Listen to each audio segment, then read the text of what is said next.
Kendrick Lamar. Kendrick Lamar Duckworth was born in Compton, California. His mother named him after Eddie Kendricks of the Temptations. He was an honor roll student that wanted to be an NBA player. When he was 8, he saw Tupac and Dr. Dre recording the California Love remix video, which he says is a pivotal moment as a kid. He loved English class and got into writing poetry, which eventually turned into raps. At 16, he released his first mixtape, Youngest Head Nigga in Charge Hub City Threat Minor of the Year. He was rapping under the name K-Dot. This mixtape helped him sign with Top Dog Entertainment. He would eventually drop K-Dot and go by his first and middle name, Kendrick Lamar. His song, Ignorance is Bliss, from the overly dedicated mixtape, caught the attention of Dr. Dre, who signed him to Aftermath Entertainment.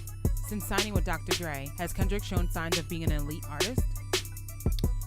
Yo, I don't know about you, but I love that moment in the DNA video when he say, I'd rather die than to listen to you, and somebody says something in his casket. You just like, the hell? Yeah. Yo, when's the first time you listened to Kendrick Lamar, man? First time I listened to Kendrick Lamar was when I was on the internet for something way back when. I think it was 2011. And I caught the High Power video. Okay. And that was my first introduction to him. I didn't know much about him at all, but when I saw it, I was just like, yo, where have I been? Who is this guy, you know? And then, I think at the time, Section 80 wasn't out yet, because I think that was the first single. Oh, okay. I'm not sure. But, then I, just kept my eye on him. And then Section 80 dropped, and yeah, that was pretty much it. Yeah, the first time I heard him, I was just on Hot New Hip Hop, and I was just looking at some of the new stuff that was up, because that's the type of stuff I used to do. And, Overly Dedicated was up there, and I just clicked on it, and The Heart Part 2 was the first song. And I love the intro, the guy talking about the stuff he likes and how he tries not to follow rules. I was like, okay, dope intro. And then when he started rapping, it just caught my attention. And from that point on, I've been listening to Kendrick Lamar. That's what's up. Section 80, man. Yeah. What did Section 80 show you? Section 80 showed me his range, how versatile he was, how his just raps can go from slow to fast to weird. He always just do the voice changes and everything like that. And it really just showcased his ability as an artist to me, because, he got on so many different types of beats in that one, I felt. And it just, really displayed his overall technique as an artist. And that's why I think it's one of his best projects, because he raps so many different ways on that project. Like, of course, Rigor Mortis is one of the standouts from that album to me. But just for songs like Fuck Your Ethnicity, how he just starts out so elegant and smooth with it, and just kind of attacks the beat. ADHD was a classic to me from him. No Makeup, I love that song. Ronald Reagan era, Spiteful Champ with him and Schoolboy Q. It was just a lot of versatile Kendrick for me. And I thought it was the perfect entry point for myself, because, I didn't hear Overly Dedicated till after I heard this. So it was a good starting point. And I thought it was a great to showcase, a new artist.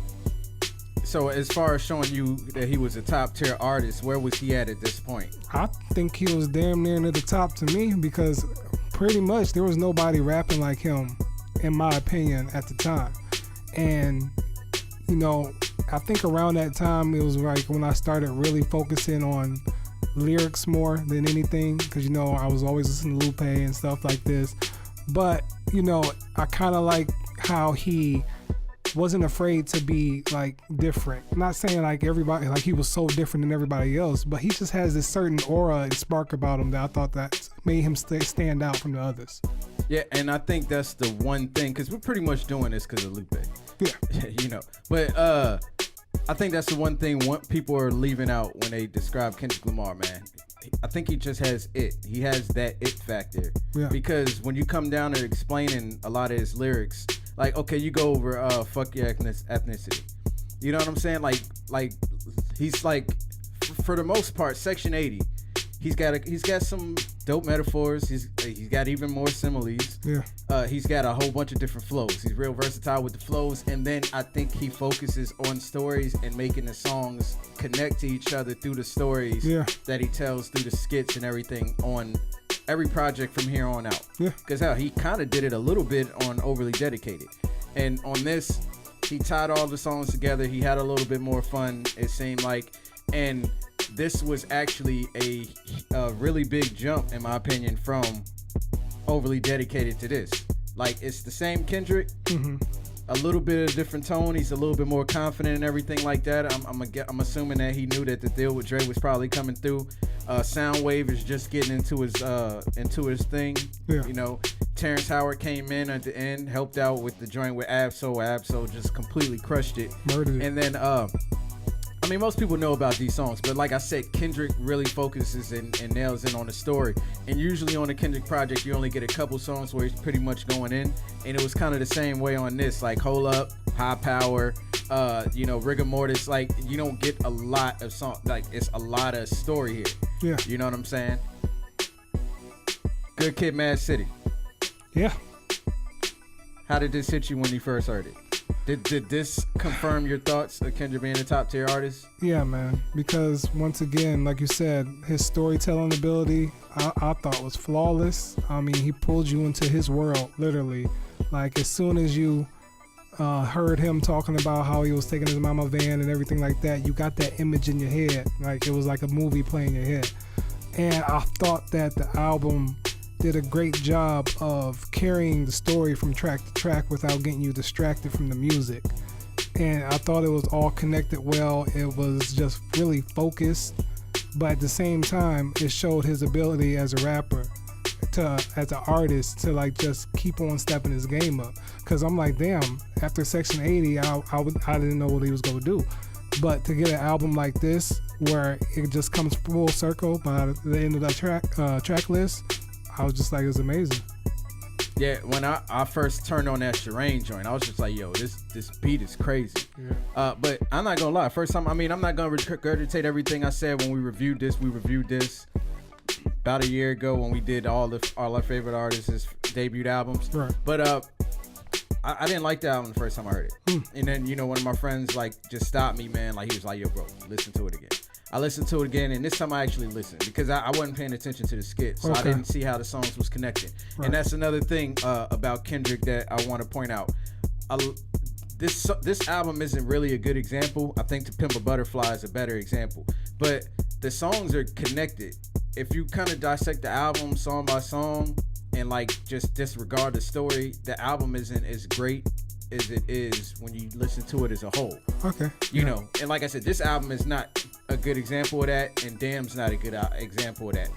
To Pimp a Butterfly is the perfect example of that because it didn't seem like he went for any radio songs. Right. But this album, I don't think he went for radio songs, but the songs just went radio. Yeah. You got Backseat, you got M.A.A.d City, like them songs go hard. Right. And I mean, this whole album is fucking incredible right here.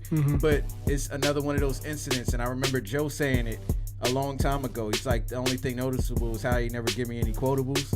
Yeah. And that's one of those things I've always struggled with Kendrick when I'm trying to explain his lyrics to people. It's just like, it's not necessarily always the shit he says, because it's like it's more poetry than it is like, you're not gonna get a lot of entendres. It's more of a feeling of emotion he give you, like just a story that he gives off. Like, he said it in the heart too, like, niggas is dying, man. Fuck a double entendre. Yeah. You know what I'm saying? Like, he got a story to tell, and he ain't worried about the entendres. Like, he has some. He does have some entendres, but for the most part, it's the story. And the story on Good Kid, M.A.A.d City is crazy. It's ridiculous. It's kind of like watching a dope ass movie and just seeing all the pieces come into play. Right. And like, yo, Money Tree is in no way a super lyrical song, but the story he's telling is so dope. Kendrick always finds, like, no dick riding, man, but Kendrick always finds the perfect words, the perfect amount of words to use to explain something. I agree. And it just always sounds good. He picks the right beats, and he picks the right deliveries for everything. Yep. And you can't debate that. And like, when it comes to flows, he got it. Like, he helped kill the flow. Right. To Pimp a Butterfly. Yeah.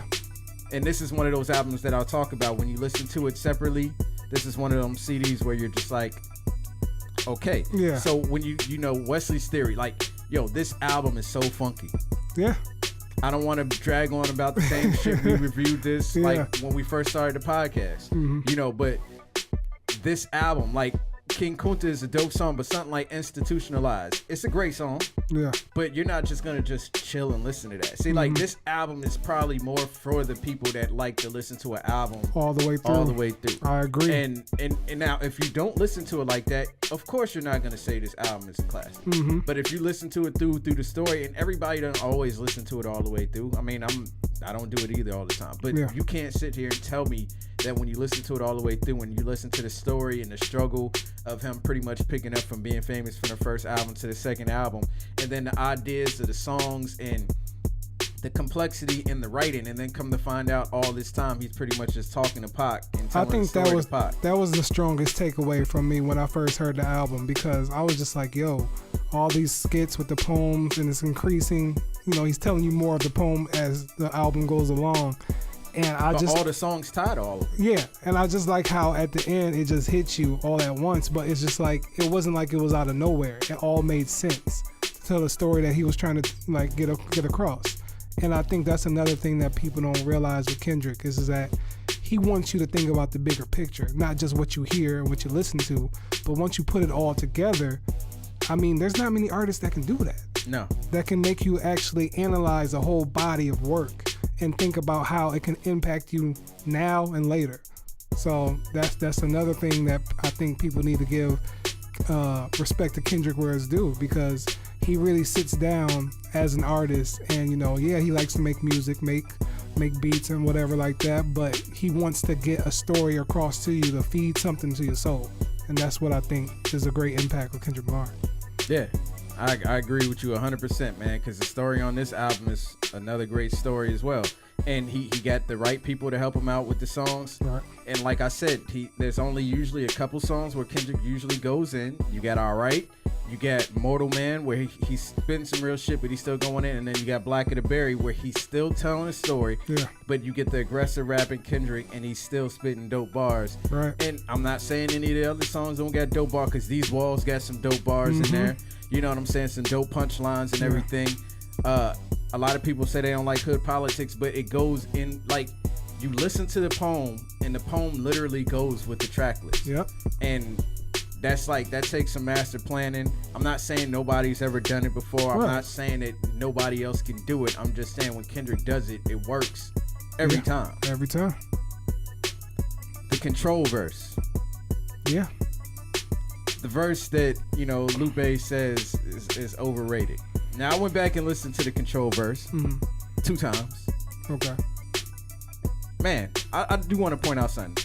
I was sleeping on Big Sean's verse. Because, like, I remember reading an article when Big Sean was saying, like, I ain't worried about Kendrick verse. I know I went in. Yeah. And he's right. He definitely went in. J Electronica, yo, that verse. Like, compared to what they had did, bro, like, you should have removed the shit. Like, that was like some A, B, C, D, like, 1990s dope shit. But nah, not now. No. Anyway, Kendrick Lamar, man, that verse was dope. Yeah. It was dope. It was hard. And it wasn't just the last couple bars when he yelled everybody's name. Like, he had been going in since before then. I think it was needed, man. Like, you know, because the dude had Phil Jackson respond to him. I'm just saying, like, how people don't understand the impact that had. It wasn't just about being braggadocious or anything like that. The only person that took it the wrong way was Drake. Yeah. I mean, I think, you know, Kendrick Lamar wanted to start a spark. I don't think it was just to do anything just to do it. It was just like, okay, I'm here. Lupe said it was bait. You think so? He thinks so? Yeah. I mean, you know, Lupe replied to it twice. Yeah, I remember, but I don't remember him saying he thought it was bait. But okay. Well, I thought, you know, there's always beef, okay, in the game and everything like that. And Kendrick started some friendly competition. I mean, we had Crit respond and a whole bunch of other people respond and stuff like that. So it was needed. It was something the game needed. Yeah, definitely. I love the verse. Yeah. Mastered and unreleased. Unmastered, unreleased. Yeah. Just a little short intermission, because it's just an example of, it seems like it was more so a peek into his process. Yeah. It didn't seem like it was anything more than that. It was a peek into Kendrick Lamar's process. You get to see how he constructs the songs. You hear him dealing with SZA, Soundwave, you know, Terrence Martin. It was I cool. love the and then vibe, LeBron though. asked for it. That's why we got it. But I love the vibe off of it because it's just, Kendrick sounds like he can just hear something and just immediately go off on it. And some of my favorite Kendrick tracks come from that project, though. Especially Untitled 2, Untitled 5. So you losing me with that shit. Oh, I know him. I just know him, man. But yeah, I thought it was a great You project. talking about Get Top on the phone? Yep, Yeah, that yep. shit is hard. And then the other joint, that Levitate. Yeah. See, it's like, yeah. And then the one he had with, I think it was J-Rock on it and somebody else. I think it was Punch. Yeah. Yeah, that one was cool too. That one was hard. And then I even like the joint that he did on the awards when he was just like, I Need a Piece or whatever it was called. Yeah. That joint was hard too. And it was just like, yo, he could have put those on the album, but they didn't fit in with the poem that he had wrote for the album. Exactly. We get the Damn. Yeah. Kendrick Lamar Damn. What you think? Well, they know what we think. Yeah.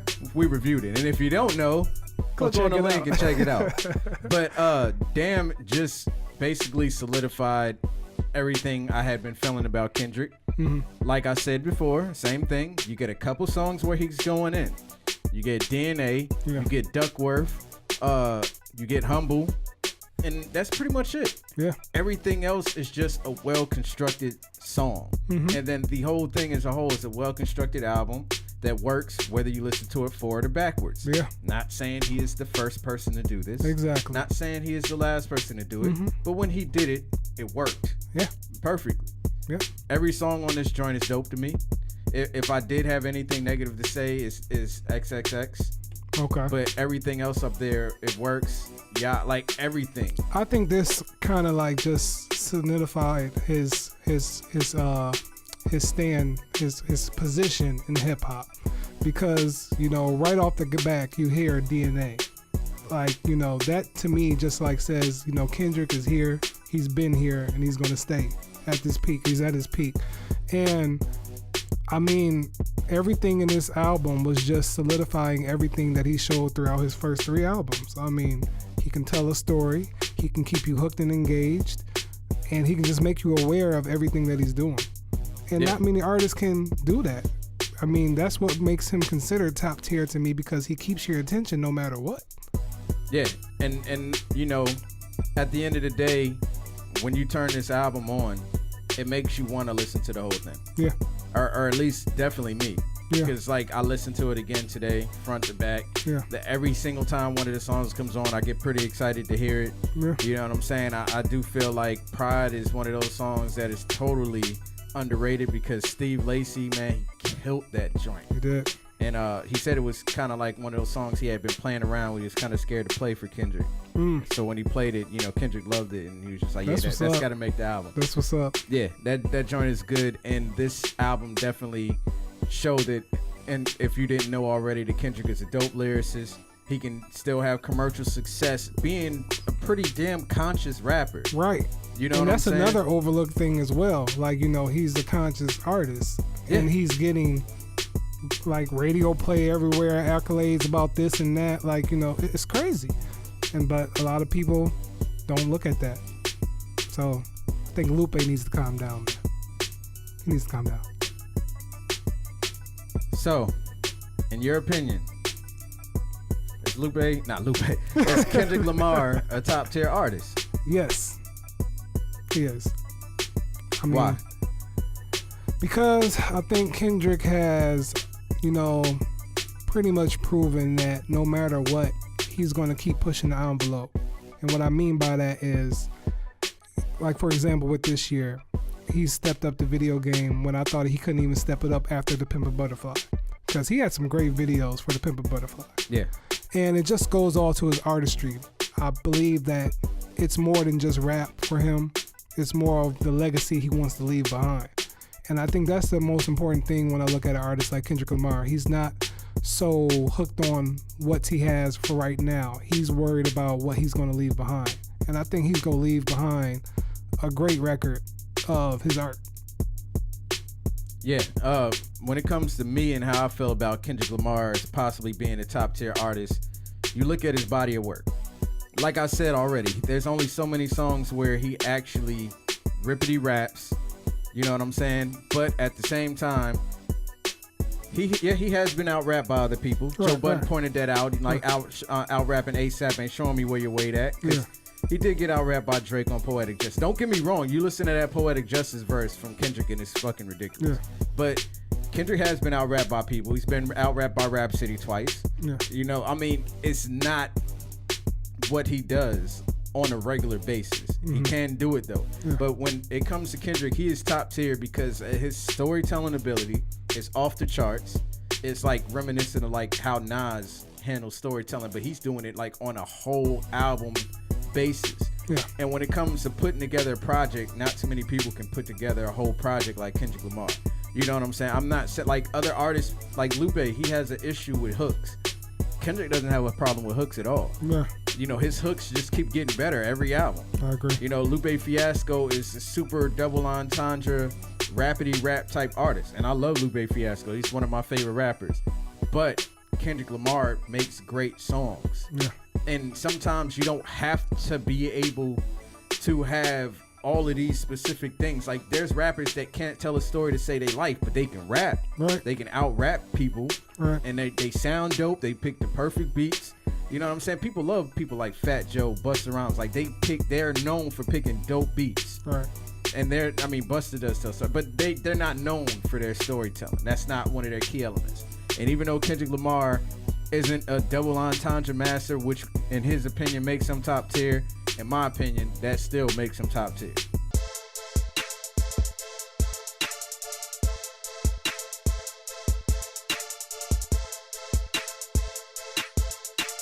Yo, you looking for TV reviews, music reviews, movie reviews?